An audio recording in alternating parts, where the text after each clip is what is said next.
Hey, cheers everyone. Cheers. Cheers to you. Cheers to you.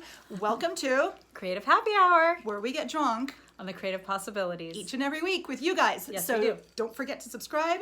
Join us. You can listen to us on Spotify or on iTunes, which is now Apple Podcasts because they had a rebrand. Apple Podcasts. Apple Podcasts, yes. or YouTube. And make sure to always hit subscribe and the little bell. Oh, and the little bell. The little bell. Yes, We love the little little bell. It goes ding, ding, ding. That's what we like. Yeah. So thank you for joining us. Yes. Today we are going to be talking about the ego. Versus creativity. Like, what does the ego do to your creativity? Is it good or bad to have an ego? There's a whole image of the artist as a narcissistic freak. That's not us. Not at all. Not at all. And so we're going to talk about a lot of that. And we are Yes. drinking today the Superman.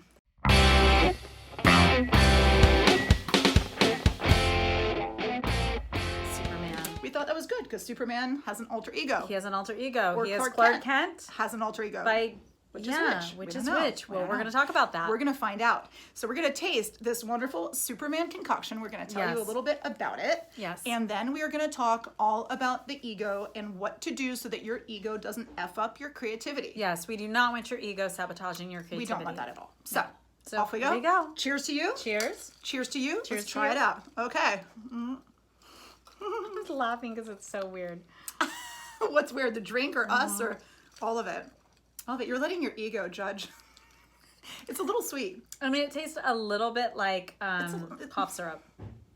It has a Not little the bit of best. a Robitussin kind of. It's a little Robitussin-y, which I kind of needed today. I'm glad. Like, I think Which, you know, when you take medicines like that, they are kind of like an ego boost because you're like, you were really, so you're like, bleh, and then you Right. take them and you're like, oh, Woohoo. I can do the dishes. I can clean Exactly. the house. I feel fine. this is not bad. Like, this is pleasant. I mean, compared to like the I'm never going to horrible- order it at a bar. Well, the good thing is Let's have a round of Superman. a round of Supermans for us. And the thing is, like, if you ask for the Superman, they might bring you like a blue one. Like, we saw a million different Supermans. I'll have a Superman up. Yeah, we with, just made the like, Superman weird salt on the rim. Yeah. Please. Well, yeah, because they do. Do you see the one that had the Yeah. yellow salt on the rim and it had the red cherry and the blue? Yeah.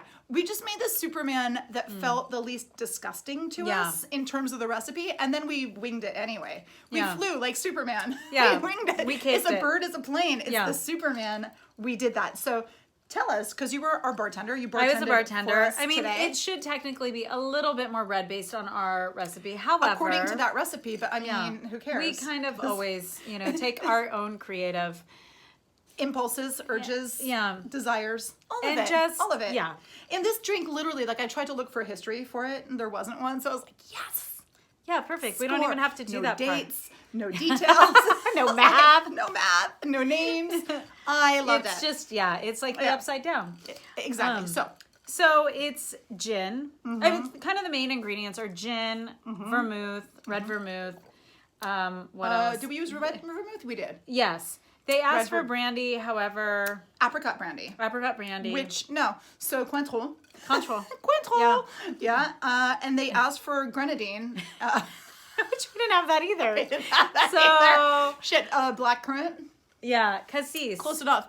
Cassis, and then And, it wasn't and I red was enough. like, it should be more red. Yeah, well, we put because- orange. We were supposed to put like tangerine juice, which is kind Yeah. of redder, but we didn't. We put orange juice. God, we're sounding really bad.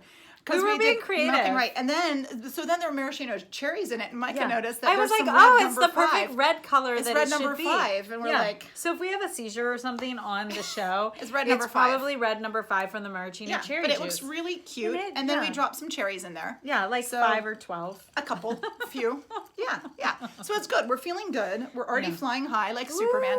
We've got our capes on. Mine's Yes, coming we're ready off to. in about a minute. We're ready to fight Mine's- the ego. Yeah, mine in a my creative battle. My ego's like, girl, your Girl, cape's cute and let shit, it but go. like, let it go. Let it Yeah, go. let it go. Let your Okay, cape so go. we had a great quote before we talk about Superman and the alter ego. Yes. And everything else. We want people to start thinking about ego if they're even listening to us. That's the ego talking that we Yeah. care. We shouldn't we care. don't care. We should be doing this for the We're love of it. so the love of humble. it that we're so humble. Yeah. We just do this for the art of it, the love of it, the Right. sharing Yeah. information. Yeah, the connection. It's the process, Yeah, the it's the connection. process. So good.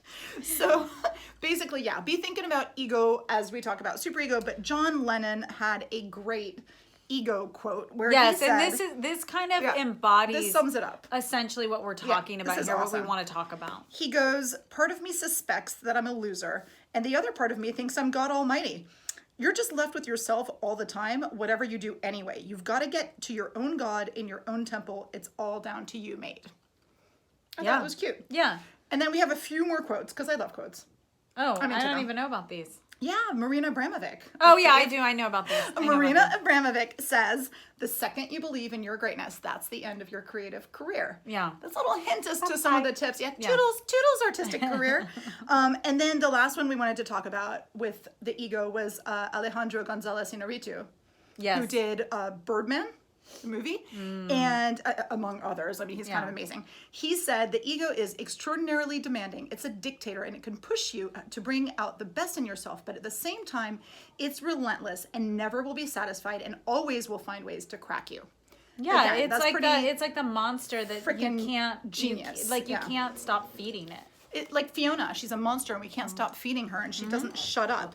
So really, I hate. She's an ego freak. Yeah, she's an egomaniac. Okay, so let's talk about Superman. Well, I think we want to talk about kind of the way that we're defining ego is... before we even talk about Superman and his alter... That is a smart idea. Because there's the ego that you know... That Sigmund Freud. Yeah, Sigmund Freud and Jung, they always talked about the ego. But this time, she's with me. We're being pop culture bitches. Yeah, we're being a little pop culture, but we're using the definition that one of my favorite authors, Ryan Holiday, who wrote The Obstacle is the Way, who I always talk about. She quotes... Constantly. I mean, I could probably sell those books out of my purse. Oh, you probably could. We should have, oh my God, can you imagine?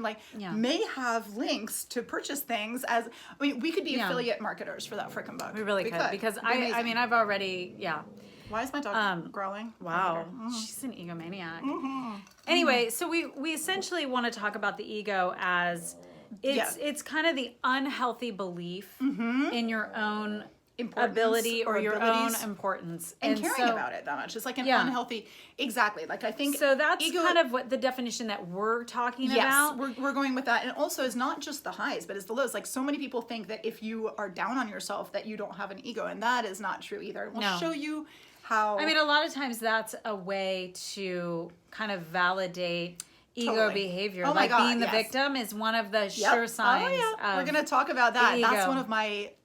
Oh my God, it's a pain point. Yeah. But yes, we'll talk about that. So Ryan Holiday's book is The Ego is the Enemy, and that's kind of where we're deriving the definition to start. Absolutely. So we're going to start with Clark Kent and Superman, and we're going to talk about alter ego. Alter ego. Because we think that all creatives can create an alter ego in kind of a healthy way. Yes. So look at Superman and Clark Kent. So two completely different characters, two different jobs, two different looks. Like they had the same facial features. There's no mask involved or anything, but nobody recognized Clark Kent as Superman because he's so different in his body language, his affect, his job. He's more of a common dude. He's even like low key. Like he even like made his voice kind of high. Yeah. We were talking about Elizabeth Holmes.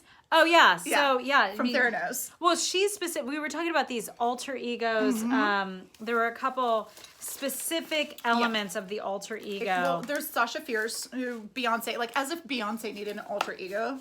But Sasha Fierce gave her the permission to be like sexier on stage and everything. Right. Yes. Then you had Lady Gaga. Right, Lady Gaga. Which is an alter ego. But notice now how Lady Gaga and Stephanie Germanotta, they've integrated. Into one so they've integrated. And that's a really, because there are these benefits of the ego. I mean, it allows you to be assertive. Well, the alter ego, yes. The alter ego allows you to create boundaries. I mean, the ego, you're right. The ego does that. Yes. The alter ego, though, I mean, it's kind of like this version of yourself. It's like it's almost like that goal that you're setting for this self. Absolutely. So that's exactly it, because so when we say alter ego, it actually doesn't have that much of the ego to do with it. Like it's actually, because the ego is also, having an ego gives you a very limiting belief. However, your alter ego helps you to see what you want to aspire to. Yeah, your potentiality. And to be very, very, intentional about how you go and get that thing. So we were talking also about, in a previous episode, about Erica Jane, one of the housewives of Beverly Hills, who also has an alter ego. She has an alter ego, and she's quite aware of it, and very aware of it. Yes, but I mean, I think She also has... So there was this, when she was in this role, I think, no one could really call her, and like her husband was like, okay, you're in the role. You can't call me this other name, you know, like my wife name or whatever. No, exactly. I'm in my alter ego. I'm Erica Jane. I'm not your wife right now. Right. And so it took her a while to be able to integrate both of them, where she could live, you know, alternately both in her ego and her alter ego, or her regular identity and her and alter I think ego. that as an artist, getting an alter ego is kind of a fun way of finding your superpowers. Yeah. Like, I think that that's exactly it. Like, you decide, okay, what's my superpower? And we were talking about, last time we were talking about Andy Pizza. Yeah. Who, you know, Creative Pep Talk. We really like him a lot. He's actually on a hiatus right now. I'm like, fuck you, Andy. But anyway. I know. I reached out to him and I was like, thought maybe I would get to interact with him, but not so much. No, he's gone. But he actually was saying how he dyed his hair purple kind of recently. And I think that to him, that was the representation of the kind of creative that he wanted to be. And he hadn't given himself the permission to do that for a long time. And then dyeing his hair purple kind of signified to him that he had arrived as the kind of creative that he was hoping to be. So what is your creative superpower? Like, are you an amazing painter? Are you a great singer, but you're embarrassed to really show it, or you're not feeling that you can, you know, let that out? How can you express it as your alter ego? I kind of love that. Well, idea. yeah, I agree with you. And I think even, you know, for myself, when I, you know, because I want to talk about myself. My ego That's totally fine. actually Healthy. is, my ego is pushing me to talk about myself right now. And my search for trying not to have as much of an ego is making me listen with compassion and understanding. So nice. So we're having exchange, creative exchange. See how this works? It's amazing. And so, so I make things and I'll think they're so, like, in my abstract alter ego self, I'll be like, oh, this is so cool. But then I will be somewhat embarrassed to actually wear it. Ooh. So, like, the bag that I made, I've been wearing it. And it's funny because around here, people don't really notice it, but when I was up in Nevada City, where people multiple people are out there, one or the other. Yeah, multiple people approach me and they're like, "Oh, I love your bag. Where'd you get your bag?" And I made my bag. Yeah, I'm Fiber Frequencies. Yeah. I'm that's my alter ego. Yeah. Yeah. I mean, but that's she so just true. tuned my chakras with. I did with my love tuner. Yeah. So that's my. I needed my it alter because ego I'm in like in a relationship meltdown right now. Yeah. So I'm Malibu bitch. That's my alter ego. Yeah. So I was like, I think you need to tune my chakras. Listen to this shit. Yeah.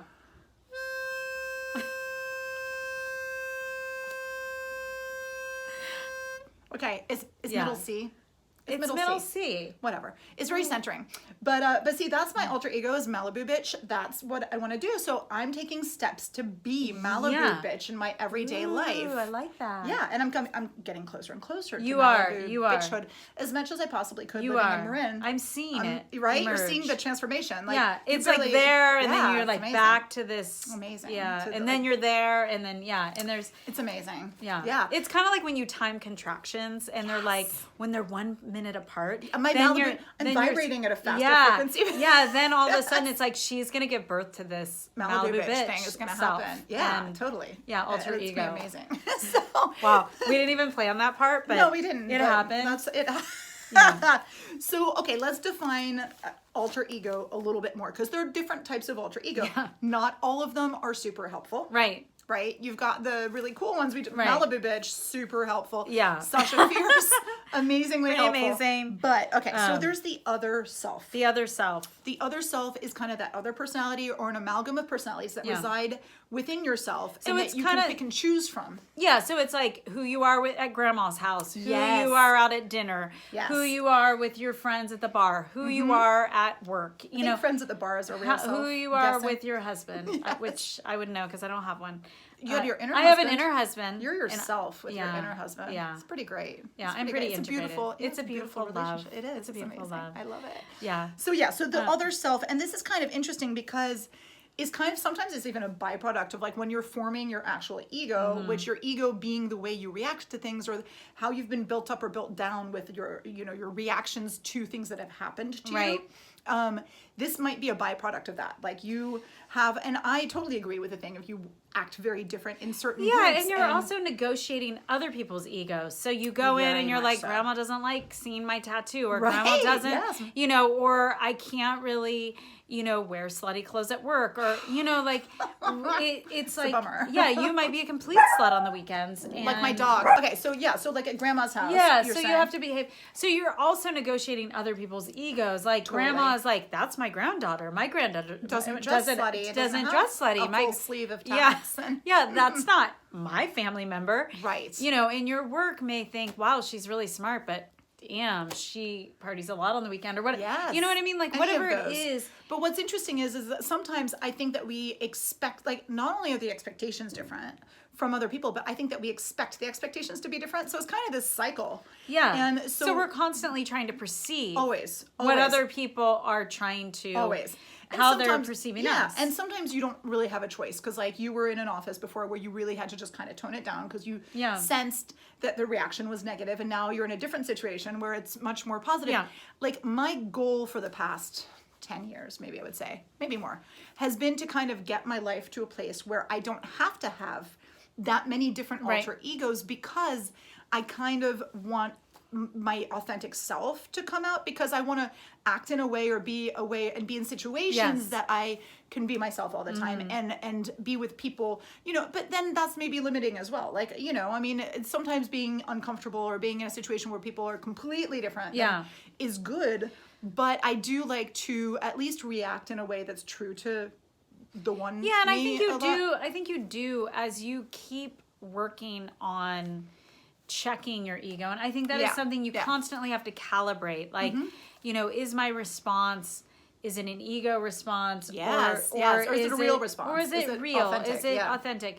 And, you know, and I think sometimes when you're in it, it's hard to tell. Oh, it's so hard to tell. And that's the whole trap too, right? Is that it's hard to tell. And then you're like, am I reacting really the way my true self is? Or is it something that I anticipate feeling this way about that? I mean, and we're going to go through that a little bit later too, but that's an interest. Like the good thing about ego is you're never stuck with one. It's not like you have this one identity that you are and you'll never undo. And this is why alter egos can be useful, because it can be a way of kind of testing the waters. Yeah. But, you know, having a growth mindset when it comes to how your ego is, like, first of all, having a growth mindset kind of keeps you from being a victim of your ego. Right. But also it kind of helps you to see that there are ways of it helps changing. You be more flexible with the way that you're perceiving a situation or an interaction. Which is a good creative way to be. Yeah, it is. In general. It is. Yes, for sure.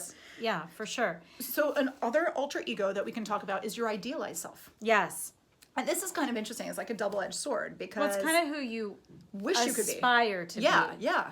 It's who you aspire to be, but sometimes, like, is that realistic? Is that going to cause you to... Well, it's kind of like, you know, anywhere between age 6 and 13, you know, like that. It's kind of has that... That's the formation of like the ego or the super ego, I guess. Yeah, so you start dreaming like, I'm gonna fly rockets in space, and you know, or I'm gonna be, you know, I'm gonna go to, you know, Africa and, you know, help all the starving people, or you know, you have all these romantic or I'm gonna be an actress, or I'm going to be, you know, a famous singer, and you kind of, and I'm not saying that those things can't happen, right? Yeah, but you do start to have these, and there's no consequences when you're young, right? No, you can kind of play around with these roles, and we're saying that you can always play around with these roles. Like, you don't have to announce to everybody that you have like this dream of being a famous singer, but like if you have that, then you can have that idealized self and try on that personality, try on that alter ego, and it makes it a lot safer to express that. Like, it's kind of a fun, like, instead of saying, I want to be a singer, a famous singer, so I'm just going to drop everything, you know, ditch my kids and run to like Nashville or something.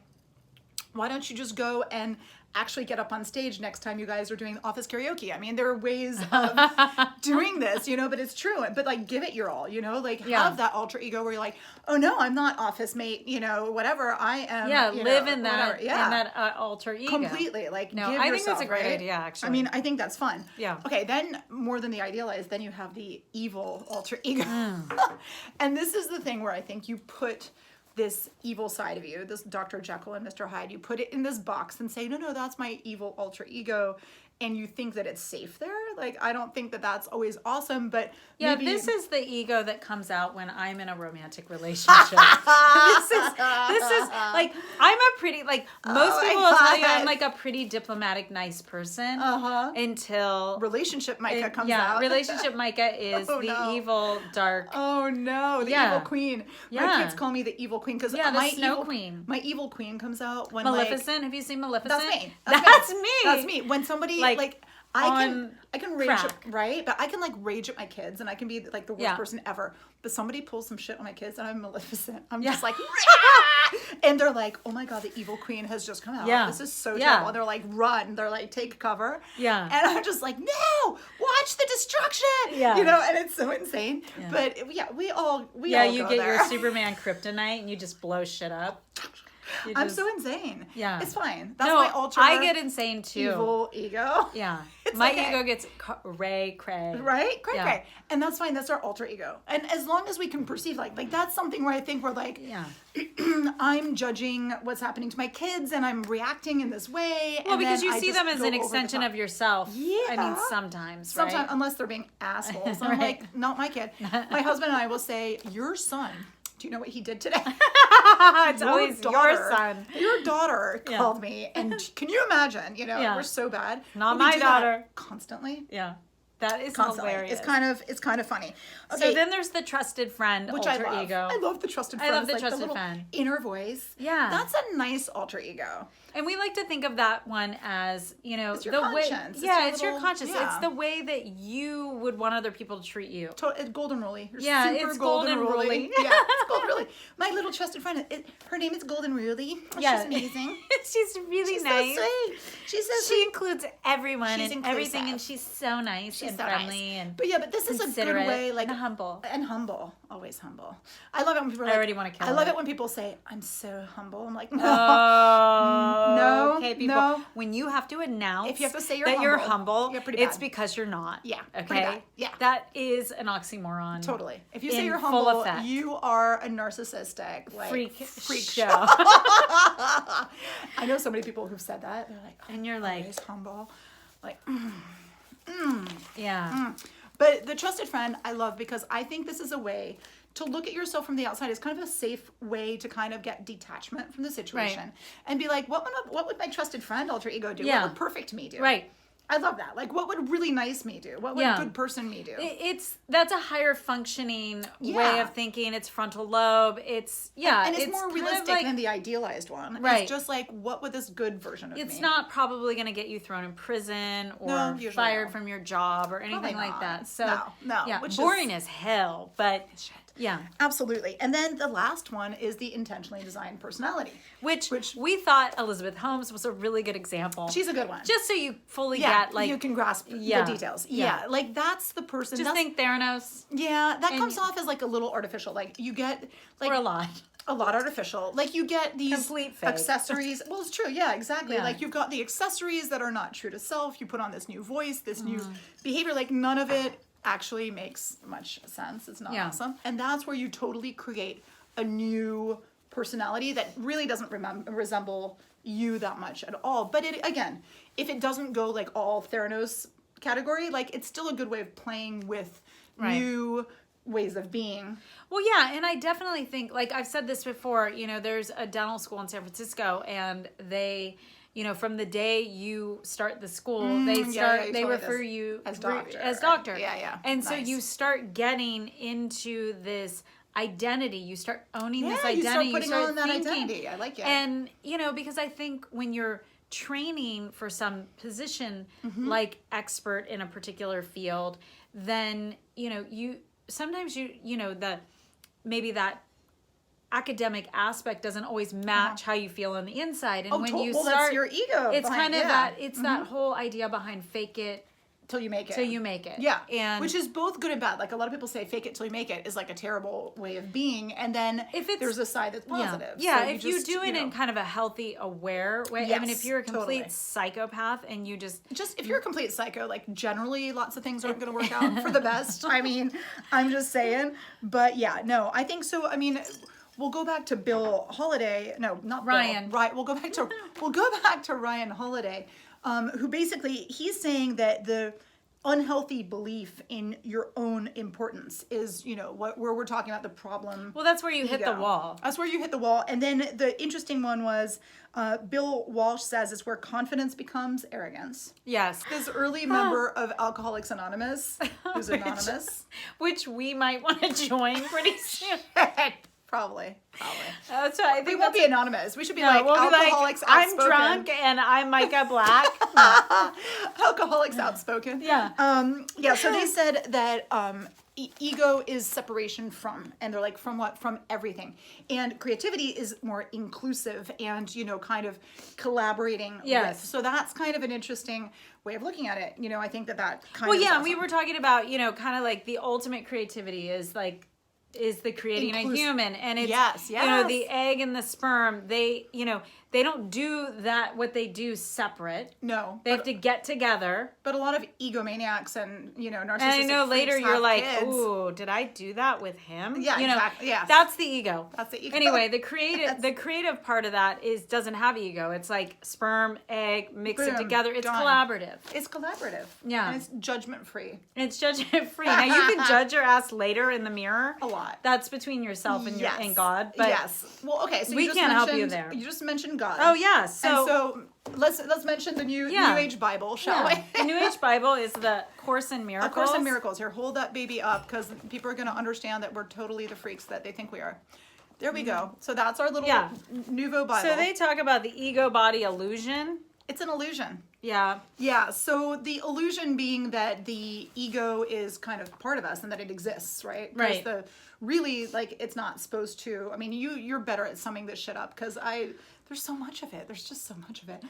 Yeah. Well, I mean, I think the Course in Miracles is basically talking about how the ego keeps you separate from God. That God, God and the creative force, and you are the same thing. And when you start relying on your ego and inviting the ego in, and I'm just summarizing. Then it's not real. Then it's not reality. Then you're not in reality, and you're certainly not connected to your true essence. Right. And you're not connected to the creative force or God. And so, which creativity, we feel like that creative force. I mean, that's exactly what we're talking about. So we're, whether you're religious or not religious, that's not even the point. This book claims that it was downloaded from dictated by Jesus in 1976. I mean, a lot of things happened in 1976. Apparently, yes. There was a lot of LSD, shit, right? Dropped in people's Kool-Aid. But so they're saying that what people have, the ego that they're talking about, is the condemnation out of fear, and they're trying to convert that to forgiveness out of love. And then they're saying also to have a mind shift, a conscious mind shift, which is going to affect all the ones around you if you have this, kind of deep mind shift and change of being and thinking, entirely, and that you're forgiving this ego maniac. Well, yeah, it's kind of like if you're you're have an effect. Yeah, it's kind of like if you're dancing with someone, yes, and they change the dance move. If you don't change the dance move with them, then it's not going to work out, right? Right, exactly. Yes. So one of the things, the ego body, all things work together for good. There are no exceptions except in the ego's judgment. Right. They talk about the unity of everything. Yeah. So the ego is trying to make you divide things out and judge and separate, whereas that's not the reality that is reflected in A Course in Miracles. And so A Course in Miracles is essentially it's an avenue for kind of dismantling the ego's hold on your life. Yes, the hold. And it's true. So I think that we said that the ego, I think, is this kind of limiting mindset, and we like the growth mindset here. Yeah. So that's the way we roll. Exactly. So let's talk about some of the traps that the ego kind of has us falling into. Well, this is how you know that you're in an ego. You're in the ego oriented way of being. You're this is when the ego is fully active. Exactly. So let's look at these old traps. Trap number 1. Your victim mentality. Victim mentality. Yeah. Ooh, playing the victim. Yeah. It's hard because so many people I know do this. And it's a really self-defeating thing because you're like, oh, you guys aren't going to like my idea anyway, so I'm not going to bring it out. I hate that shit a lot. Yeah. It's horrible. We all do it sometimes. Yeah. I mean, let's just admit. If I do it, it's not going to, have an effect. It's not going to have an effect. So why even do it? Why even go there? But we do this with our kids all the time.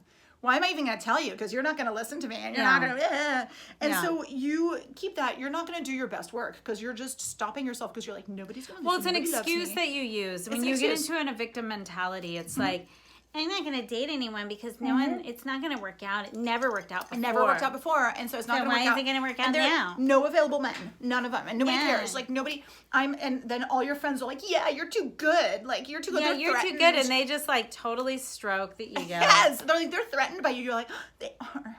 Yeah. So, they're jealous of you. Yeah. So anyway, we've all been down these roads. We have. You know who you are. This sounds familiar, I'm sure, to everyone. Yeah. You know, it's we've all been in victim mentality, so that's a surefire way to know that your ego has a hold on you. Yes. Okay. Ego trip number 2. Yes. Aggressive defense of your turf. Yes. This happens a lot, and it's hard to tell whether it's ego or whether you're actually defending something important. Like if somebody does something horrible to your family, that's not.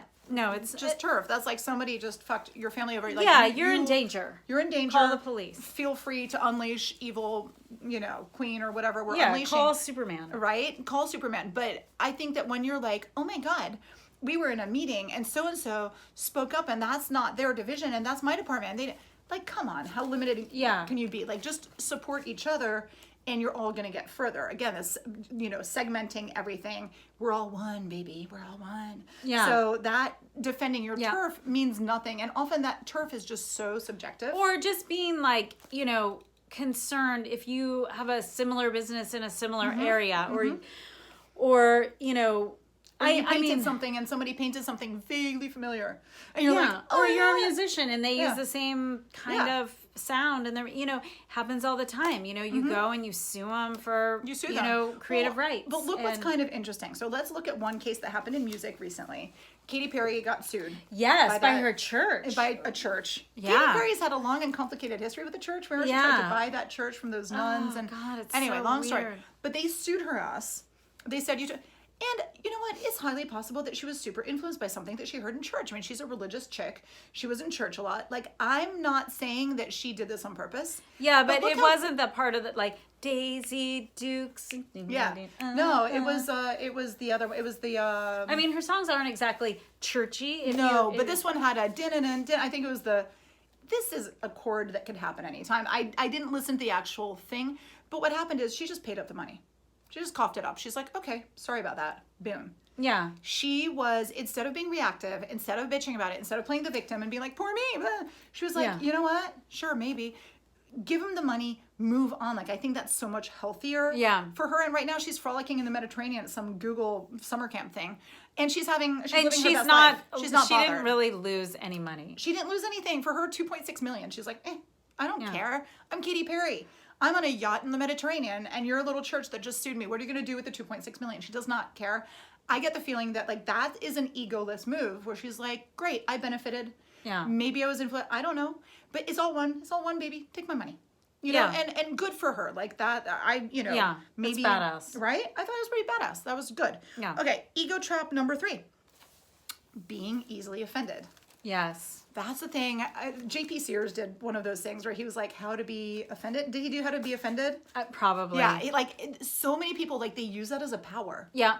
Where you say something and they're like, I can't believe she said that to me. I'm so offended. I'm so freaking offended. Yeah. And that is I'm so above I'm so above. I'm so good that I get offended by any shit you say. Like, that's the opposite of being above.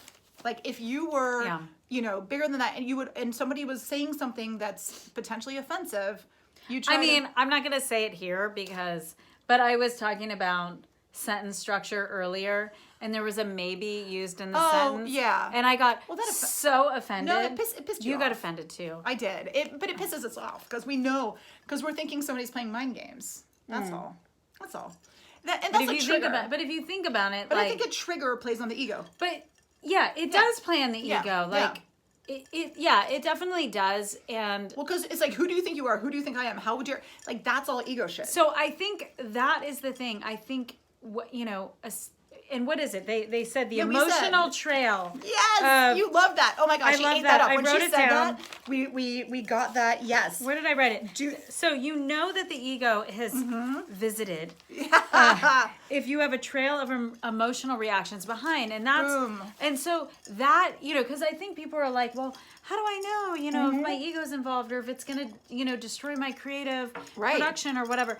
I think you know when you get so caught up in an emotional trail of reactions that your ego is involved. And it's just a waste of energy. It's going to take you away from your creative energy and force. Well, because every time, all of these traps we talked about, that being offended and doing this and doing that, like all of these things prevent you from actually bonding with people and seeing the collaborative possibilities. You're actually putting up walls instead of trying to break down the walls.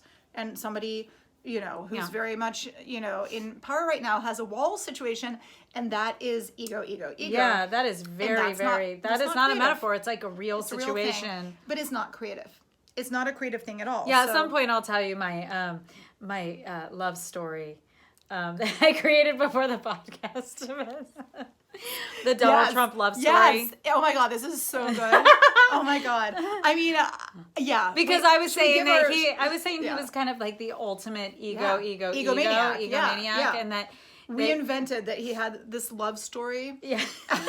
What was it? An Ethiopian medical student who was suddenly disfigured, who was a prostitute to put herself through a disfigured prostitute to put herself through medical school. And they had a very pure love going on. Yeah, and they had a child together. Yeah, but they kept it secret. Yeah, it was a secret because he really wanted to have his private love. Yeah, it wasn't out of shame or anything. It was just this was like real, emotion. True love, and so and then it's just beautiful love story. There's lots of poetry and like really loving music. He sings her songs. With I mean, voice. If you didn't know, he actually plays acoustic guitar and he does all these like beautiful love Ethiopian folk songs that are very. It's like we wrote the whole screenplay. We did, except we don't know how it ends. So you guys, if you want to comment down below how the Donald Trump Ethiopian disfigured doctor prostitute love story should end, let us know. Just give us a little. Yeah, we need to collaborate on this. Yeah, I think it'll be that much better. It's a beautiful story, and think about the music you want in it. Acoustic Ethiopian guitar. want it to be really cinematographic. What is the like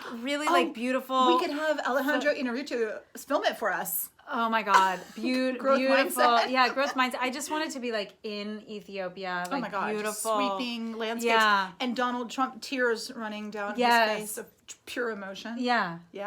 And he writes her love notes that are more than. And they don't get found. Yeah, they get found later. They get found later. They're really long. He doesn't misspell anything. Nothing. Tons of characters. They are not tweets. They're not. They tweets. are really in depth, like love letters. Love.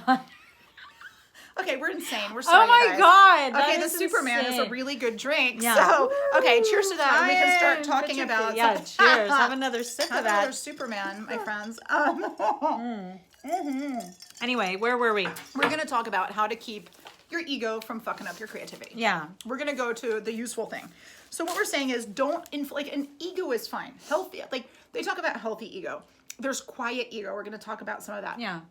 Don't let your ego get overinflated and rob you of potential collaboration, potential usefulness, potential creation. Right, because they say, you know, to be creative, you need to be flexible, you confident need to be and adaptable, and vulnerable. You need to be able to take risks, but not crazy risks that ego is going to make you do. Right, but what happens with the ego is once your ego gets involved, it starts to become inflexible. Yes, and then also it starts to think about your own limitations. So it doesn't want to be vulnerable. The ego is very limiting. That's what we're saying. Yeah, the ego, being vulnerable is a position of fear. Yeah. And your ego, that's the last thing it wants. And we were talking about Brene Brown. Well, I was talking about Brene Brown, and she would talk about, you know, she's a vulnerability and shame researcher. I'm sure everybody knows her. Yes. But, you know, all of these big, you know, Fortune 500 companies would ask her to come give talks about creativity and, you know, all this stuff. And they would say, oh, but, you know, could you talk about creativity but kind of leave out the vulnerability stuff, the shame and the vulnerability part? And she would be like, no, because they go hand in hand. Yeah. You cannot have creativity without vulnerability. Absolutely. You know, it's absolutely essential that vulnerability is putting yourself out there. It's about Yes. taking those personal risks. And And if also, you're not willing to yeah, do that, then you're not going to not be creative. And You so won't be. she You might said produce no. something. You might be productive in some ways, but you're not going to be creatively productive. Right. And you might be even an entrepreneur, but you're going to be taking rash risks. And you're going to be a lot of entrepreneurs who've kind of failed spectacularly were egomaniacs, like the guy who did Beanie Babies. And then he started doing Beanie Kids. And everybody's like, dude, no, stop doing that. Nobody's going to buy them. And he's like, who's the billionaire here? And guess what? Beanie Kids didn't work out. This guy, he was out on his ass. I've never even heard of Beanie Kids. No shit, but Beanie Babies, we all had, yeah, whatever. Beanie Babies, But I mean. that's the thing where, so you can be... I sleep with one every night. No, I'm just kidding. Joking. I was choking and then you're joking. Hashtag like, Beanie what the, Baby hashtag love Beanie affair. Baby. Yes. Maybe Hashtag. Trump and his little Ethiopian love, they have a Beanie Baby collection. Ooh. So romantic. It's really romantic. Hashtag. In the back of the taxi that he drives to like support her because he wants to like be on her level Yeah. in her town. Yeah, Yeah. it's cool. Every So, time he comes to visit He her, drives brings a their taxi with child a Babies. Beanie Baby. Yeah, and they're all in the back of the car.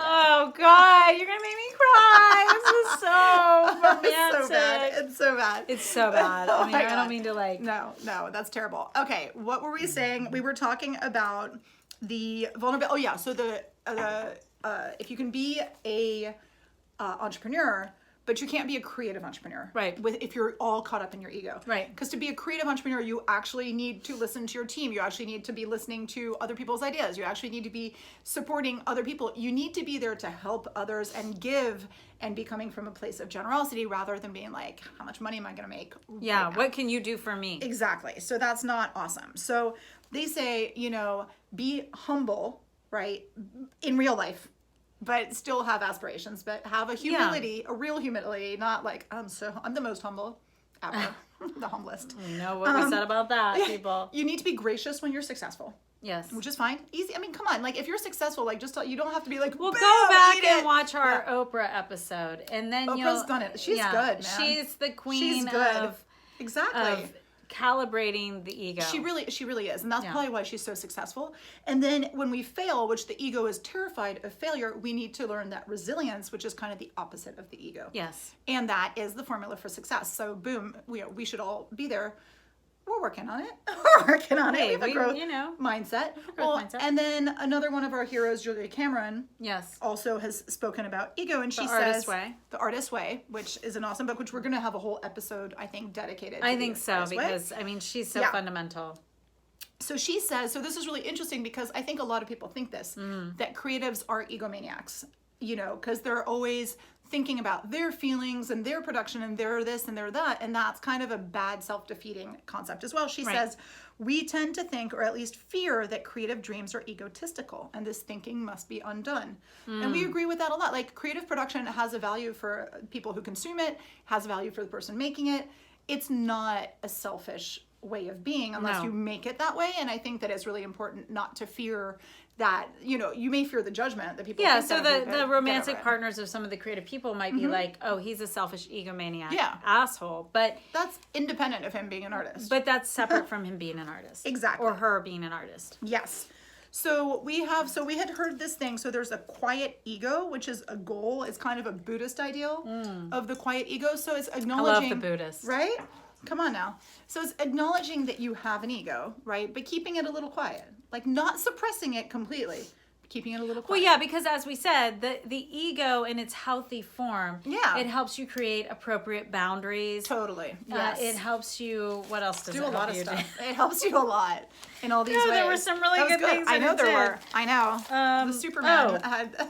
Assert yourself and excel Yes. in moments that you probably would be like, oh, I don't need to do that. And I think that's where But- the alter ego comes in. Yeah. Because it gives us that strength. Yeah. For sure. But so if you're practicing the quiet ego approach, you're going to have detached awareness. So be aware of everything, but don't be nosy about it out of fear of missing out, FOMO, judgment, all of this. Don't be like, I'm not going to talk to you because I have a quiet ego on board. Yeah, here, I've got and I don't talk to people like you with loud egos. Yeah, because I'm quiet. Right. No, but I'm you need to, right. But you need to be aware of the positives and the negatives. But you can't have it affect you. And you were telling me a story where somebody was freaking out at work. Well, yeah, they're freaking out about they're gonna like introduce this new thing, system or whatever, and they're and taking everyone's it like, and you're just like, and personally at the end of the day, I was like, okay, well, why are you so? At the end of the day, like, why are you so invested? Why are you so invested in it? I mean, you're not paying for the service. You didn't build the service. You're not. You don't have like. I mean, there's you're not going to no, be working like, with this service for the rest of your life. Yeah, the other. I mean, you're going to use it as a means to an end. You're going to be using it just like you use this other outdated service. Yeah. You know, so at the end of the day, like, what is, you know, and I don't even think it's that particular thing. I think it's something else. Change scares people. Yeah. But what was interesting was that you asked these questions and you didn't ask them. And just she to was like, "Oh, yeah, I don't know." And you didn't ask them just to be an asshole. You were actually listening for a response. So that's another thing where you were like, okay, I want to have this inclusive identity where I'm actually with you. I'm on your team. I'm on board with you. I want to know why you're so concerned. And listening to that response and trying to understand it like in an honest kind of way really because helps. I want to know, like, why are we putting so much energy into that when we can put it somewhere else?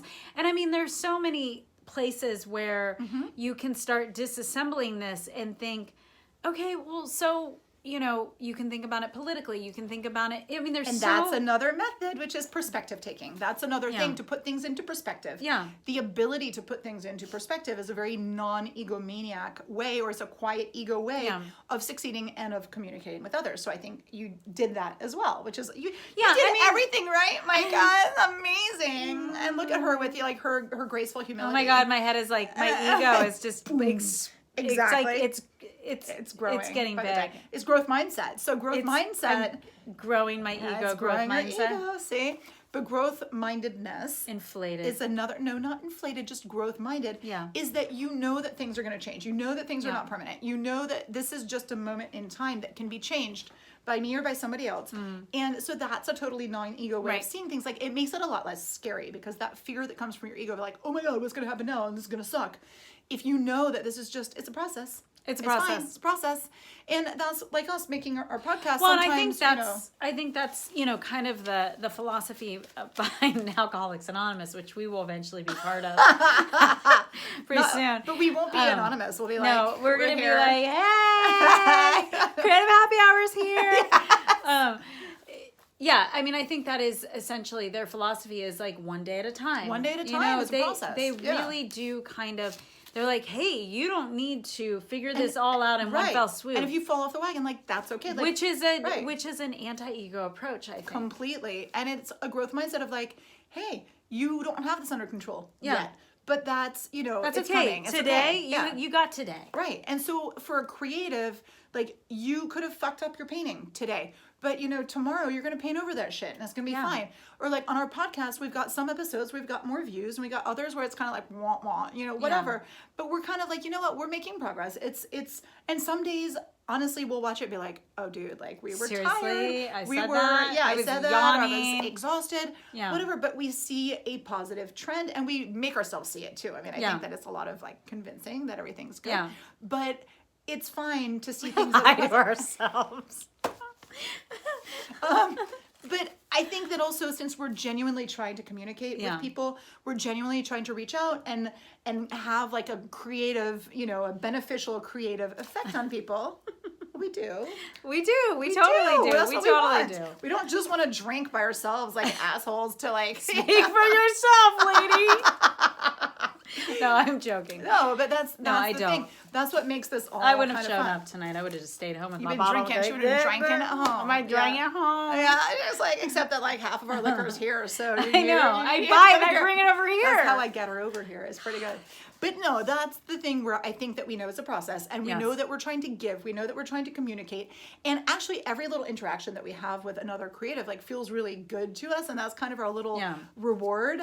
And I hope it's not an ego reward of like, this was validation. I don't think that's what it is. I think it's more of like, well, no, it's a recognition. It's a recognition that we're part of a bigger community. Yes, yeah, yes, and then I like that. Yeah, it's a bigger story. It feels good. So we have a quiz to see if you are on like where you are on the quiet ego scale. Should I read this to people? Yeah, because I want to see where I am. You didn't. It's all about you, isn't it, bitch?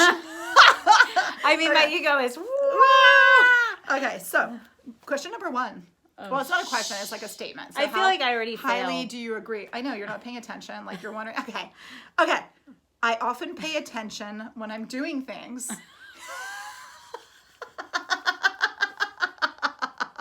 Oops. Is this yes or no? Hashtag oops. Hashtag. It's 1 to 10, I think. Maybe. My least favorite word is maybe. She said maybe. I'm not going to accept that maybe. Maybe you just don't want to answer the question out of fear. Just saying, maybe. Yeah. Okay, so. Yeah, okay, sure, maybe. So, yeah. Number 1, I often pay attention when I'm doing things. Okay, that's a good question. Because if you're not doing things intentionally, if you're doing things kind of automatically, this is the second question, which is kind of, to me, redundant, and I'm just judging this test the whole way. That's okay. Number 2, I don't do jobs or tasks automatically. I'm aware of what I'm doing. Isn't that the same thing, though, seriously? Yeah, Okay, it's kinda. just, it's like, ooh, gotcha. Got your nose. Got your nose. Yeah, it's a got your nose But that's interesting. Like, I situation. think that's interesting because I think I mentioned this a few, like, multiple episodes back, where a friend of mine who I just really admired, she had this way of, like, literally going to lunch was like such a production for her, where she's like, remember when we went to lunch and we went to Pain Quotidien? I'm like, okay, that's a chain. And like, I'm such a snobby, judgy little ego bitch. And I was like, Malibu bitch. Whatever, yeah. And she's like, no, but we went, remember we had this amazing hummus and we put it on the bread and we were laughing about this and we had this glass of wine. It was so crisp. I'm like, I'm gonna break down and cry. Right? What the hell? I was like, she's got Is it she all. friends with me too? No. No. No, she's not friends with you, and you didn't know. Another friend of mine chatted with her and was like, "This woman's amazing." She lives in Texas, and I'm actually going to copy. I mean, her you this, do 'cause kind of have to like pretend like Yeah. you love everything if you live in Texas, but she wasn't living in Texas at the time. We were living in London together, and I was like, "Wow, this woman really has some things figured out." That just every single Her thing approach. she did was just so positive, and she was so mindful of everything. And this was before mindfulness was even a Malibu bitch thing. Like, she was doing it automatically with no ego, and I just thought it was beautiful. I'm joking. No, but that's awesome. Okay. I don't So rush. I can't answer either one. Well, you can. You can answer them wrong. Or, no, you can answer I them. would say yes on the first one. And what was the second one? I don't. No, the first one was I pay Well, attention. I do a lot of jobs automatically. Of course. That is, yes. Yeah. Yeah, there's that whole story with the Buddhist monks and cutting a radish I or do a something. lot of things automatically. Yeah, which is not awesome. But also, I think Well, we talked it's about fine. this. And Like also you- do some things like it saves you, right? Like, because you're doing it automatically. The unsavory tasks, if you do them automatically, just get it done. I mean, Just I don't get it care. done, then you have time to do things you want to do. Yeah, you can't enjoy doing the dishes every day. Right. Like, I feel the soapy bubbles on my hands. It's so wonderful. Yeah. Like, that's kind of crazy. Enough so, already. Whatever. Like, Number we don't have to 3, do all what this. is that? Number 3, I don't... Quick! Number 3, I don't rush through activities. Well, we know number 3. that's not true. Yeah, I don't rush through activities without being really attentive to them. Yeah, that is a no. I do rush through. rusher. I rush through I'm a all little bit of a kinds of rusher. shit. I'm like, hurry up, let's go. Ah! Okay, now this one's Yeah. beautiful. What? Oh, I'm already scared. I feel a connection to all living things. I feel defensive. My ego is talking. I feel a connection to all living I feel things. my foot connecting with Fiona's butt when she barks. That's terrible. I didn't mean that. Like, I mean, yeah, sometimes when I'm in when I get plenty of sleep. do you really wake up? You're like, the birds are singing. I feel connected. Sometimes when I have She yawns. She's like, I got enough sleep. when I'm in a happy place, I have lots of sex, I'm not hungover. Feel all connected. Yeah, I'm like, Okay. ah, feel so everything's connected. happy. I'm like a Libra butterfly. Oh, that's sweet. I like Yeah. the Libra butterfly. Yeah, That's Libra so butterfly. cute. But who gets all of those things? Good like, people. I don't know. Okay. I feel a connection with strangers. No, that's why they're strangers. I don't know. I mean, Stranger honestly, danger. right? I mean, seriously. Okay, this one. Okay, this test is pissing Right, me off. right. I'm feeling very Okay, defensive. so I feel a connection to strangers. Sometimes, okay, so sometimes I'll be like in line at the When supermarket. you're trying to pick somebody up at a bar? Yeah.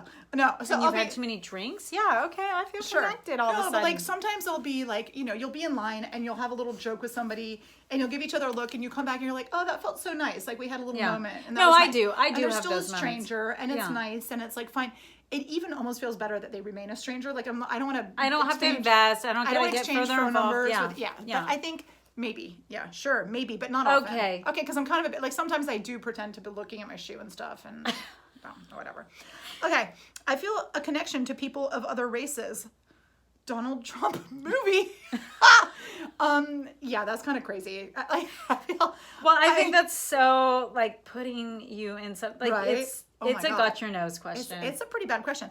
So I feel a connection to people of other races. I mean, God, I hope Of so. I mean, that course. is so insane. I can't even believe they asked something like that. It's like punch you in the face. I'm like, question. is this a census question? Is this what we're answering? Yeah, don't Is ever this the don't census take for this test 2020? online, okay? Right. Yes, do not take it online. Because- Yeah, Theranos has got like they're pricking your finger on your keyboard Yeah. and we're done for. Oh, do you know my daughter put a Band-Aid over the Oh, camera? yeah. My kids do that too. Yeah. Maybe paranoid, maybe not. I don't know. Probably fine. Okay, so I feel pretty good with the connection of people of other races one. That's fine.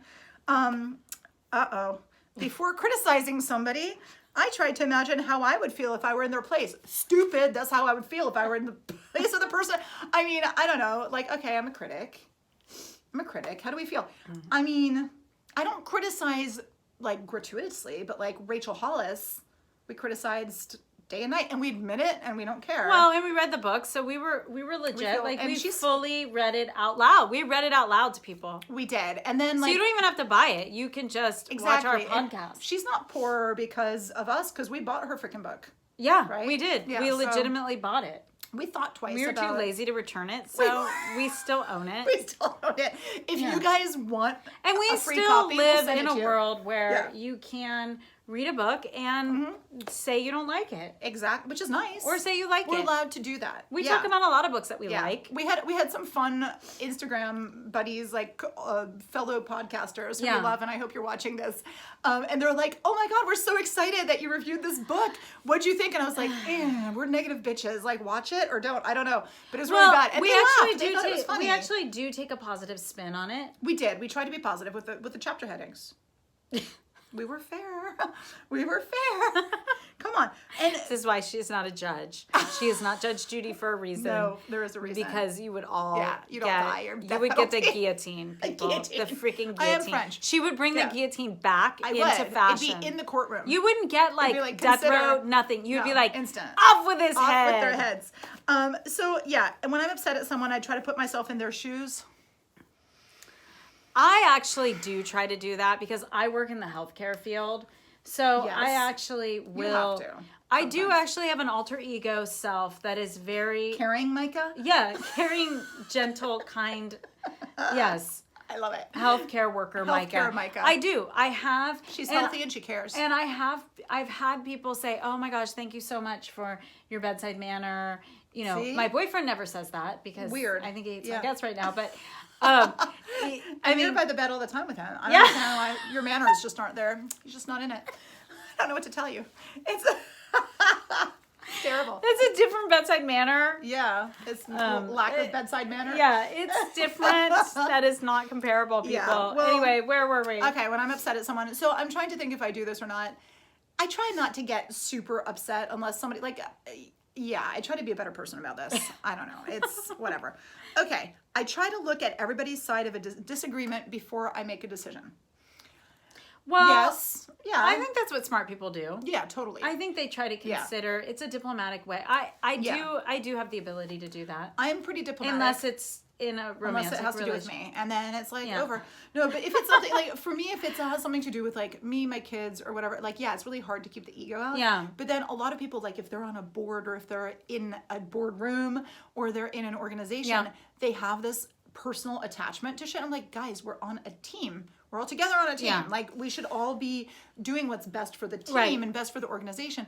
And people have a very hard time They do. detaching. Whereas me, no, that's my superpower, that I'm like, like, let's do what's fair and what's right. Yeah. So unfortunately, I found myself, at the head of many of these committees because they're like, you're so fair. I'm like, oh shit. You're like, no, bitch, I'm detached. I'm just detached. It's just sad. I just don't care. Okay. No, it's not that. But no, detachment's good. Try not to practice too much detachment. That's not good either, but I don't know which one I do. Okay. I find it easy to see things from another person's point of view. It's kind of synonymous with all this shit that we've been reading. I mean, it's the same question over and over again. Can you be empathic, I guess. Empathetic. And I mean, yeah, I guess. I do sometimes to a fault. And then what happens with me is I end up resenting the person because my ego will be like, oh, I have to be thoughtful and considerate of that person, and it's actually out of ego. And it's actually not a truthful or a sincere place. Yep. And and then I become resentful because I have been overly considerate and I have given them the benefit of the doubt and beyond infinity. Right. And then I'm pissed because I'm like, hey, they never considered what they might be doing to me or that or my feelings and or that they took advantage of my kindness. Right. But see, for me, what I do is that I don't want to have to consider like what the other people are thinking at all times, because I don't think that's my job.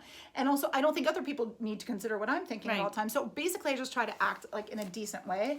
And I don't give more than I'm willing to give without feeling resentful after. You know what I mean? So like, I'll give to that point where I'm like, I don't expect anything in return. At all. Like, I don't care about the thank you note. Like, one of my friends, oh my God, she's so sweet and I love her. But she gets very worked up because she's so polite. And it's a little bit ego-driven, though, because she wants everybody to know how polite she is. Yeah. It's very important for people to know how polite. So she'll kill herself writing thank you notes, and then she ends up hating everyone because she's like, because of this bitch, I had to send her a thank you note. And I was like, you did not have to send her a thank you note. But she expects thank you notes, so... Except I told her, I was like, it's tit for tat. I was like, you'll never get a thank you note from me because I will do things for you. I will do real things for you. I will never send you a thank you note because I think it's bullshit. I think it's bullshit. And, it's ridiculous. And so then I did this thing... And she was like, and I said, if you send me a thank you note, I'm going to be really pissed because I know you're stressed. I know you're tired. Yeah. I don't want you to do this for me. Right. What do I get? A month later, thank you note. And I was like, I give up. I was like, I give up completely. Yeah. So that is fine. But okay. 11. For me, life has been a continuous process of learning, changing, and growth. That's one of the key things. Like, we like this question. This is good. Yeah, that's I can true. say that's the growth mindset. A heartfelt yes. Yes, on that like that's the growth mindset. This is the key. This is what we're trying to give you guys. Yeah. Is learning, changing, growth. That's the key. all these questions are setting us up for something. Right. So I think it's important to have new experiences that challenge how you think about yourself in the world. Absolutely. Totally. Growth mindset, learning, exchanging. I have the sense that I've developed a lot as a person over time. That's crucial. I mean, if you haven't, you might want to call somebody. I have and I haven't. I feel like... Well, you're the same core. Yeah. But there's change. And again, it's like the ego and the alter ego and the different levels of your personality. Yeah, and it's kind of like the deeper you get into any kind of an examination. Then you realize how much more you need to do. Always. Yeah. There's always stuff that has to happen. Stuff that have to happen. Wow. Have another slug of the Superman. You know what? At this point, it's super delicious. It's super delicious. So I think that what's interesting is that creatives, in terms of ego, so if you guys are thinking like, oh my God, I'm a creative and I'm lost and I have egos. Creatives actually score much, much better on the ego and psychopathy tests than most other people. Like, people who are creatives or creative entrepreneurs, they've actually internalized a lot of this stuff in the past. They're actually set up for a much better, healthy ego type of thing. Yeah, a much healthier relationship to their ego. Yeah, because I think a lot of creatives do have naturally that growth mindset. They have the resilience. They've dealt with failure, and they've learned to deal with it without being psycho about it, and I think that that's a really, really good thing. So I just have the last little list of things to do to be wonderful. We have our little list. So we've got talk to people who can't do anything for you. Yes. That's major. Because, you know, if you're only talking, like so many people, especially people who are building a company or people who are trying to succeed as an artist, they're only going to talk to people who are going to buy their work or invest money or stroke their ego. Yeah, or stroke their ego. And talking only to those people is going to really limit you a huge amount. You're not going to learn as much. You're not going to exchange as much. You might not understand what the real issues are. I mean, that's a really dangerous thing. Promote ideas besides your own. Often, amazing. Often, like sometimes if you're a writer and that's a lot of writers have said, like the minute you start kind of buying into the fact that you're such a wonderful writer, like that's when you've don't only plug your own book. Talk about other things that you're interested, things that inspired you as a writer. Absolutely. And so also like if you're sharing other people's ideas, like you are naturally exchanging, you're feeling better, they're feeling better, like you're creating this community, and I think that that's kind of a wonderful thing. Then encourage others to tell their story, which is... Don't just talk about yourself like I do the whole time on the show. Doesn't matter. We're just like jockeying for like position. No, I want to tell my story. But no, I think it's really nice to have, you know, to hear somebody's story. Really, you see them in a new light when you hear the personal I had a conversation with one of the temps that's working in our office today that kind of blew my mind, and I'm not going to talk about it because it's a privacy, you know. I mean, if she were to ever see the podcast, but it was a really, you know, she had a very touching story. It was I felt like, wow, I had a whole new appreciation for this person. And I mean, it kind of opened me up to a different experience. Completely. So, and I think that, when somebody shares their story with you, I mean, that's why brands that actually tell their story and share other people's stories through their brand, that's the most powerful way of being like a creative entrepreneurship type of thing. Or, you know, the artist who tells stories that are bigger than them, because they've been listening to all the stories around them. Or they create art that also enters supports into the conversation and heals other people's stories and narratives. So exactly. Then there was the whole thing about break cliche through self-awareness. So, you know, we talked about cliches before, and like, you know, being self-aware kind of prevents you from having too many of the cliches, and the cliches perpetuate all the bad stuff. Then we got, you liked this one, forget about levels. Yeah, I love that. Yeah. So do you want to tell us a little bit about the level? That was a really interesting thing. Like, don't worry when you're getting, you know, either praise or you're getting insults, or you get, like, don't worry where it came from. Don't worry, like, don't interact only with people that you perceive to be at a level above or important enough. Yeah. And then you were saying something interesting. Well, yeah, because I was listening to an interview with Abraham Verghese and Denise Pope. And I mean, that was the first time that I had been introduced to Denise Pope, but Abraham Verghese was one of my... He wrote Cutting for Stone. Which was required reading in Marin, basically. And I think it was The Tennis Player, which I haven't read. I haven't read that but one, I did go see him speak at Dominican College. That's so cool. And he was interviewed by Michael Krasny. And but anyway, he was one of the first physicians that was on the scene when the HIV and AIDS crisis kind of hit rural Virginia and West Virginia, and all these young gay guys were dying with AIDS, and no one knew what it was. Right. And he was on the front lines of that, and there's all these young guys dying. Because he works out of passion. And so, but he was, you know, he's Indian. His family immigrated to Ethiopia, and then, you know, he went to medical school, and 3 years into his medical training, there was a civil war that broke out. Anyway, they flee to America. So he had to start over from the bottom. Right. And so he started out as an orderly. And he said, you know, I thought of it as like a big failure. And I felt like, oh, I have to start from the bottom, you know.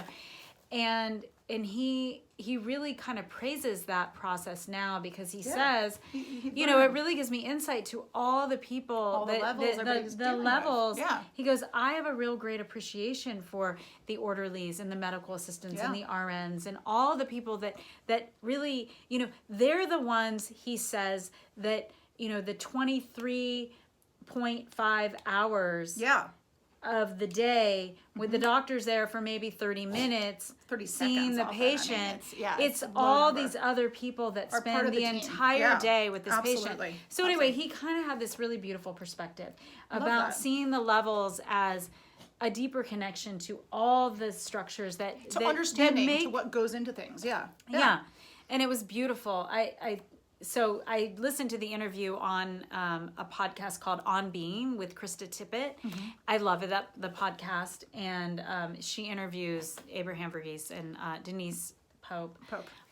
anyway, at Stanford, and it's beautiful. It's and I amazing. mean, there's so many incredible interviews on there. He has gone on like to mentor a bunch of people and to talk to a bunch of people, and that is the last thing that you should do, is to definitely actively mentor other people. Yeah. Share your experience and really help those who are, you know, at a level or a few levels below yours for now, you know, growth mind, help them to rise up, because that is just kind of the most rewarding thing to help other people to elevating other people is essential. Wonderful, and it's a skill, and it's something that makes you feel good.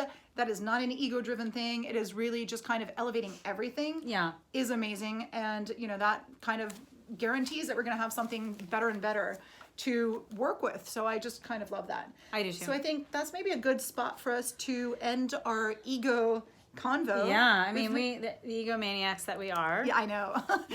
We're gonna stop talking. It's amazing. Yeah. Ooh. But thank you so much for joining us, you guys. Don't forget to subscribe, and because we do need the validation once in a while. Our ego needs to be stroked a little bit. Stroke Come our on, egos please, just a little bit, and thank you so much.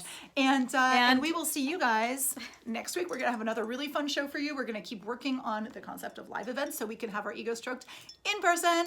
And yay! And we will see you guys next time. Cheers. Woohoo!